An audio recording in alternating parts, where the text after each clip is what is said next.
nossa hora de ir a Londres conversar com o nosso correspondente Sérgio Ucci, que traz ao vivo os destaques internacionais desta quarta-feira. Vamos falar mais uma vez sobre o jornalista saudita que morreu após entrar no consulado da Arábia Saudita na Turquia no começo do mês.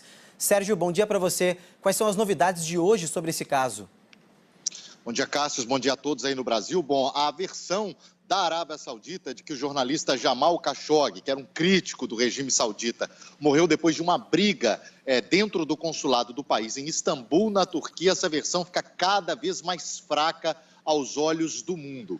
Ontem, o príncipe Mohammed bin Salman, que é quem comanda de fato o governo da Arábia Saudita, se encontrou com o filho do jornalista numa situação considerada constrangedora pela mídia internacional, porque ali podem estar o filho da vítima, estão na verdade o filho da vítima e aquele que pode ter sido o mandante do crime, né?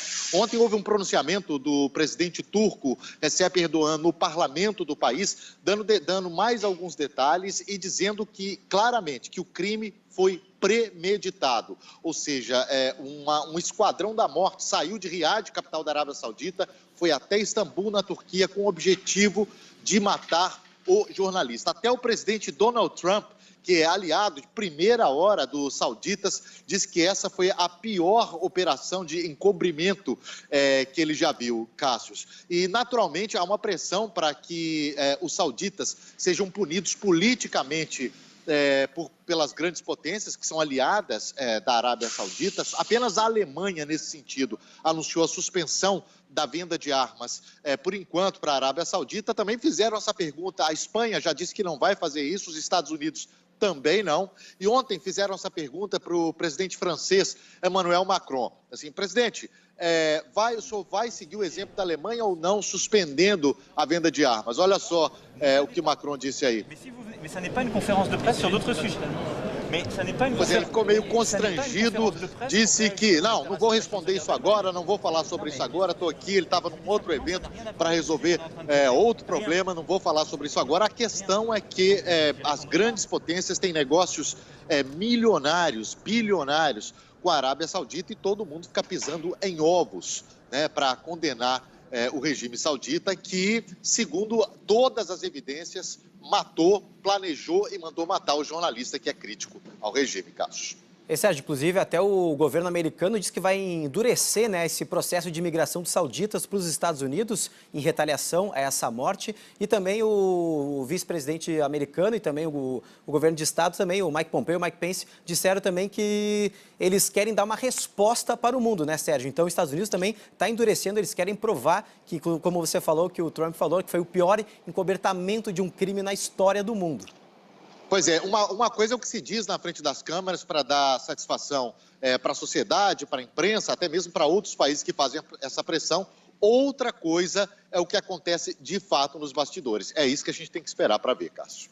E, Sérgio, começa hoje o julgamento do brasileiro Patrick Nogueira Gouveia, de 22 anos. Naquele caso, ele matou e esquartejou os tios e os dois primos em 2016 na Espanha. Sérgio, quais são as expectativas para esse julgamento?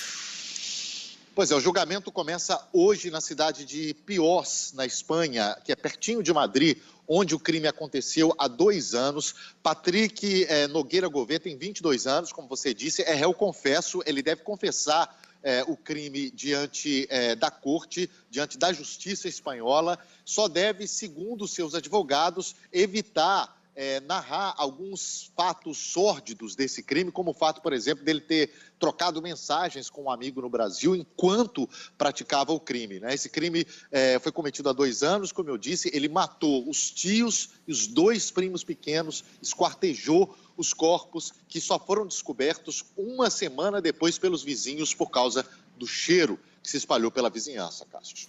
E, Sérgio, lá na China foi inaugurada a maior ponte marítima do mundo. São 55 quilômetros de extensão. É tudo isso mesmo?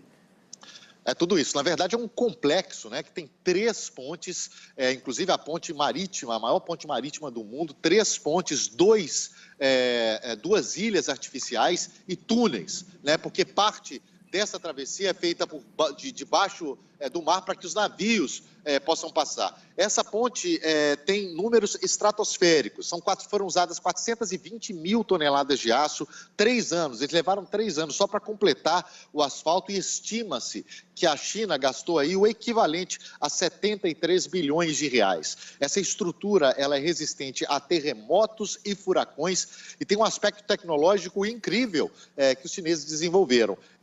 Há centros de controle, Cássius, que podem monitorar, inclusive, o nível de cansaço dos motoristas. 3 bocejos em menos de 20 segundos, por exemplo, são suficientes para que o motorista seja parado pelas autoridades chinesas. Esses mesmos centros de monitoramento controlam o nível de pressão e até o nível cardíaco de quem passa pela ponte. Não é só uma ponte, parece que é um hospital, Cássio.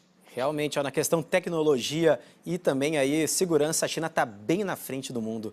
E Sérgio, para encerrar, a editora Lonely Planet, especialista aí nas publicações de guias de viagens, divulgou os melhores lugares para se visitar em 2019. Quais são esses lugares, hein, Sérgio? Estou curioso para saber. Pois é, esse eu acho que vai entrar na sua lista. A editora Lonely Planet, que é uma das principais do mundo, né, uma das principais especializadas do mundo em relação ao turismo, elegeu o Sri Lanka. O Sri Lanka, que é uma ilha ali no sul da Índia, como o melhor país para se visitar em 2019. O Sri Lanka é uma ilha, uma nação de pouco mais de 20 milhões de habitantes, que fica ali no Oceano Índico, e tem templos budistas, tem praias maravilhosas, e a estrutura do país, segundo a editora, melhorou muito depois do fim da Guerra Civil, que terminou há mais de 10 anos, portanto, é um destino aí que a editora sugere aos visitantes nesses próximos, no ano que vem. Em segundo lugar, ficou a Alemanha nessa disputa de países, e em terceiro lugar, o Zimbábue, na África, a África que você gosta tanto, Cássio. Em termos de cidades, a editora também elege as melhores cidades para se visitar do mundo. Copenhague, na Dinamarca, foi eleita como a melhor cidade para se visitar, depois Shenzhen, na China, e em terceiro ficou Novi Sad, que é uma cidade que fica no norte da Sérvia, foi inclusive eleita a capital europeia da cultura em 2021.